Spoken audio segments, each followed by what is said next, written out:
왔는데 오늘 귀찮다고 오지 말라 그랬어요. 네. 그래 인무교대 얘기하는데 바쁘다고 오지 말라 그랬어요. 못 가게 됐습니다. 매우 섭섭합니다. 여러분들이 오지 말라 그랬는데요. 이 양말이 먼 곳에서 국가의 명을 받아서 임무를 수행하느라 정말 고생 많습니다. 제가 어제 무함마드 대통령을 만났는데 아크 부대에 대해서 칭찬도 많이 하고 기대도 매우 많이 하는 걸 느꼈습니다. 여러분들은 군사 안보 외교관이다 이렇게 생각하셔야 될 것 같아요. 세계 중동의 평화를 지키고 나아가서 대한민국의 국격을 올릴 뿐만 아니라 우리 국민들의 삶과 목숨을 지켜내는 매우 중요한 일을 먼 곳에서 함께하고 있는 것입니다. 이렇게 늠름하게 주어진 임무를 잘 수행하고 있는 걸 또 할 것으로 보여지기 때문에 매우 고맙게 생각합니다. 네, 이재명 대통령이 아크 부대 장병들을 만난 모습 보셨는데요. 여러분들은 군사 안보 외교관이다 이렇게 격려를 했습니다. 지금 아크 부대가 현재에서 어떤 역할을 하고 있는 건가요? 네. 그 아크 부대 이제 파견 배경을 보게 되면 사실은 이제 UAE에 우리가 원전 이제 수출을 하지 않습니까? 네. 거기 옵션으로 붙어서 지금 그쪽에서 요구를 해서 우리가 이제 파병을 하게 된 겁니다. 그쪽에서 요청하기를 이제 한국의 특수전 부대들이 이제 뛰어나니까 그 특수전 부대의 기술을 좀 이전해 달라. 네. 그와 더불어서 이제 그 중요 인물들 경호 관련한 그런 부분에서도 조금 이제 그 지원 업무를 좀 해달라. 이제 그 두 가지였고요. 그래서 뭐 우리 그 특수부대 요원들이 가서 그쪽 그 UAE의 특수부대 다 지금 이제 훈련도 시키고 최근에는 UAE의 특수부대 요원들이 국내에 들어와서 함께 훈련, 합동 훈련도 하고 그렇게 지금 하고 있습니다. 그래서 이제 UAE도 뭐 주변 국가로부터 약간 좀 그 간혹 이제 긴장 관계가 발생하면서 군사적인 그런 이제 도발도 좀 이제 이루어지고 있기 때문에 네. 그것에 대한 이제 대응을 좀 이제 해야 될 필요성이 좀 있는 거죠. 그리고 앞서 말씀드렸듯이 이제 원전에 대한 뭐 그 드론 공격이라든가 그런 것들이 실제로도 이루어졌고 하기 때문에 거기에 지금 굉장히 민감합니다. 그래서 이제 그런 분야에서 이제 그 한국의 이제 그 국방 기술이라든가 또 이제 군의 운영 기술이라든가 이런 것을 이제 배우고 싶어 하는 것이고요. 그런 부분에서 그동안 뭐 굉장히 오랫동안 우리가 이제 그 관계를 맺어왔다. 그러니까 군사 협력단이거든요, 일종의. 네. 그래서 주로 이제 그쪽 군들을 이제 훈련시키는. 그런데 이제 부수적으로 그렇게 이제 훈련을 시키고 하다 보면 당연히 이제 한국의 이제 군이라든가 한국의 방산 분야에도 이제 관심이 생길 수밖에 없는 거죠. 네. 그래서 이제 그 군사 그 이제 방산 분야에서도 이쪽 그 UAE에서 우리 쪽 방산에 이제 관심을 많이 갖는 이유가 이런 부분도 이제 이들의 기여가 굉장히 컸다 이렇게 보시면 될 것 같습니다. 네. 또 이번 국빈 방문 기간에 아랍에미리트의 극진한 예우도 화제가 됐습니다. 네. 2박 3일간의 일정을 마치고 떠나는 그 순간에도 전투기가 우리 공군 1호기를 호위하는 모습이 포착이 됐어요. 네. 그러니까 이번에 이제 그 이재명 대통령에 대해서 이제 예우를 한 걸 보면 지난번에 이제 트럼프 대통령이 갔을 때 좀 화제가 되지 않았습니까? 네. 특히 이제 젊은 여성들이 머리를 이렇게 막 이렇게 돌리고 하는 그런 장면이 네, 저도 굉장히 굉장히 인상 깊게 봤습니다. 화제가 됐던 바도 있는데 그게 이제 그쪽 UAE 쪽에서는 이제 최고의 이제 예우였던 거죠.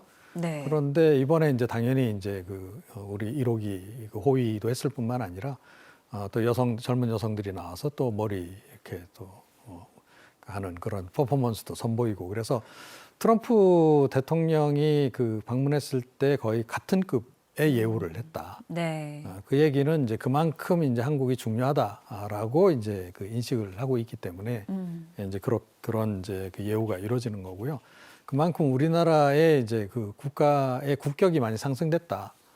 이렇게 보시면 될 것 같습니다. 네, 우리나라 대통령이 이렇게 외국에서 최고의 예우를 받는 게 국민으로서도 상당히 뿌듯한 일인데요. 이렇게 국빈 방문 일정을 마치고 이집트로 이제 공식 일정을 시작합니다. 이집트와 우리나라도 상당히 돈독한 관계죠? 예, 그렇습니다. 뭐 돈독하기도 하고 또 이집트가 또 그쪽 지역에서 갖는 또 독특한 또 이제 의미가 좀 있지 않습니까? 네. 문화적인 부분도 이제 굉장히 이제 얼마 전에도 이제 거기 박물관 개관해서 또 화제가 되기도 했는데 문화적으로도 뭐 영향력이 클 뿐만 아니라 실질적으로 특히 이집트가 그쪽 그 북아프리카 지역에서의 그 외교를 굉장히 잘해요. 그래서 이제 그런 부분에서도 영향력이 상당히 크기 때문에 뭐 굉장히 중요한 의미를 갖는다 이렇게 이제 봐야 되겠죠. 네. 그럼 이재명 대통령의 이집트 공식 방문 주요 일정을 살펴보겠습니다. 네, 어젯밤 이집트에 도착한 이재명 대통령 오늘 하루 동안 중요한 일정을 숨가쁘게 소화합니다. 공식 환영식을 시작으로 알시시 이집트 대통령과 정상회의와 공식 오찬을 가집니다. 이어서 카이로 대학교 연설이 예정되어 있는데요. 이재명 정부의 대중동 구상이 공개될 전망입니다. 이후 동포 간담회를 마지막 일정으로 G20 정상회의가 열리는 남아프리카 공화국으로 향하게 됩니다. 네, 이렇게 오늘 알시시 대통령과 정상회담을 갖는데요. 주요 의제는 어떻게 전망을 하십니까? 네, 아무래도 이제 뭐 주요 의제는 최근 들어서는 뭐 AI라든가 뭐 이런 거 아니겠습니까? 그래서 이제 첨단 산업 관련한 그런 부분과 더불어서 이제 기존에 우리 이제 외교 특히 대통령이 해외 정상회담 나가게 되면 늘 제일 주요 안건은 이제 북핵 문제 이런 거였어요. 네. 그런데 요즘에는 아무래도 해당 국가들도 그렇고 우리 국가적인 관점에서도 이제 좀 차원이 좀 다른 쪽으로 이제 이행해 가고 있습니다. 당연히 이제 북핵 문제라든가 한반도 평화 문제는 논의를 하지만 그것보다는 이제 최근에 각국들이 워낙 관심을 좀 많이 갖고 있고 한 그런 이제 AI 분야라든가 이런 이제 산업 중심으로 해서 이제 논의를 이제 많이 진행을 이제 하게 되는 거고요. 네. 지난번 에이펙 정상회의 때도 그랬습니다만 다른 국가들도 마찬가지입니다. 그래서 이제 뭐 이집트 정상하고의 정상회담 그 과정에서도 그에 관한 전반적인 논의가 좀 이루어지지 않을까 이렇게 좀 생각을 하고 AI 분야는 아무래도 새로운 분야다 보니까 기존에 뭐 이렇게 통상 협력했던 거하고는 좀 약간 차원이 다르게 지금 전개되는 거 아니겠습니까? 네.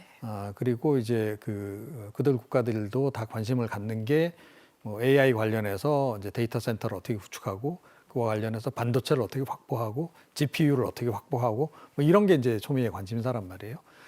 그래서 그런 부분에서 이제 우리가 해줄 수 있는 역할이 있고 또 이집트도 늘 뭐 이스라엘이라든가 비롯해서 이게 긴장 관계에 있는 국가들이 좀 있습니다. 그래서 군사적인 부분에서도 이제 우리의 이제 방산 기술이 좀 필요한 부분들이 좀 있죠. 그래서 그런 분야와 관련해서도 역시 논의가 좀 이루어질 가능성이 있다. 이렇게 좀 생각을 합니다. 네, 이렇게 정상회의와 오찬 뒤에는 카이로 대학에서 연설을 통해서 중동 외교 구상을 밝힐 예정인데요. 네. 여기엔 어떤 내용이 담길까요? 사실 뭐 냉정하게 말씀드려서 우리나라의 대중동 정책은 없습니다. 그런가요? 그게 이제 우리나라가 그동안 이제 선진국이라기보다는 개발도상국가로서 역할을 좀 해왔기 때문에 그 제국주의를 거쳐서 선진국이 된 국가들하고 달리 뭐가 제일 다르냐 하면 네. 세계 전략이 없어요. 네, 그러니까 뭐 예를 들어 아프리카 전략은 어떻게 하고 중동 전략은 어떻게 하고 미국은 그게 다 있잖아요, 그죠? 그래서 이제 개입도 하고 군사적으로 개입도 하고 이제 하는 건데 우리는 그게 없습니다.